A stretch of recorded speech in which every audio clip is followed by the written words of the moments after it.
Бул жолку акысыз көмүр отунун алууга келгендердин басымдуу бөлүгү өзгөчө колдоого муктаж болгон мүмкүнчүлүгү чектелген жарандар. Алардын катарында экинчи топтогу майып Роза Ташматова да бар. Анын үй бүлөсүндө жалпысынан 9 адам жашайт. Мундалам өзүнүн майыптыгы боюнча акысыз көмүр алууда. Рахмат, ушинтип элди колдон-буттан алып бүгүн индивалидтердин күнүндө индивалидтерге ушундай көмүр таратып атат. Көмүр кандай жылуулукта күйсө губернаторда бизге ушундай жылуулук тартуулап атат. Губернаторго чоң рахмат.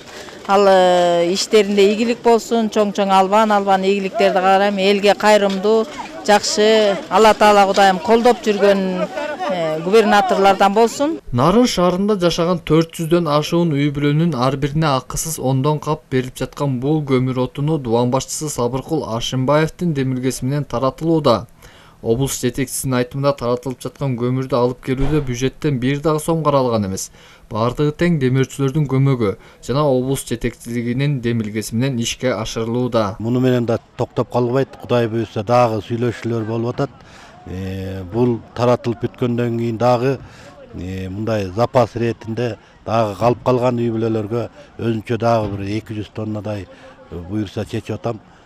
Ошону алып келип, жетпей калган үй бүлөлөргө калганына дагы беребиз. Маалымат иретинде айта кетсек, мындай акысыз көмүр таратуу облус аймагында күз-кыш айларынан бери экинчи ирет жүргүзүлүүдө.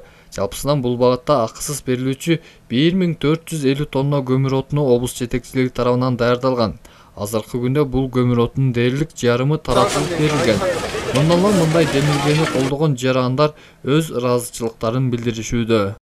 Мен ыраазычылыгым ушул жаңылын бийликке бараңарга, жаш балага сатылбагыла, жаш бала чоңойсун, оокат кылсын.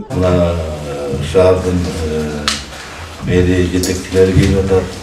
Муну менен катар бул күнү мүмкүнчүлүгү чектелген жарандарга облус жетекчилиги тарабынан өзүнчө сый-урмат көргөзүлдү. Тагыраагы мүмкүнчүлүгү чектелген жарандар менен иш алып барган бир катар коомдук бирикмелерге, уюмдарга облустун ардак грамоталары жана ыраазычылык каттары менен аны менен кошо майыптарга акчалай белектер ыйгарылды. Болсо да көптөгө Бул көмүр акча. Ошондой эле бул күнү майыптарга колдоо көрсөтүүдө Нарын шаарынын жетекчилиги да четте калган жок. Тагыраагы шаар бийлиги тарабынан кала ичинде мүмкүнчүлүгү чектелген жарандар менен иш алып барган коомдук бирикмелерге, уюмдарга жана шаардын социалдык экономикалык өсүү өнүгүүсүнө өз салымдарын кошкон майып адамдарга Нарын шаарынын ардак грамоталары, ыраазычылык каттары менен чакан белектер тапшырылды. Муну менен катар айрымдары эмгек жана социалдык өнүктүрүү министрлигинин төш белгиси менен сыйланышты. Эсенбек Сталбек уулу, Жеңиш Абдылдаев, жаңылыктар.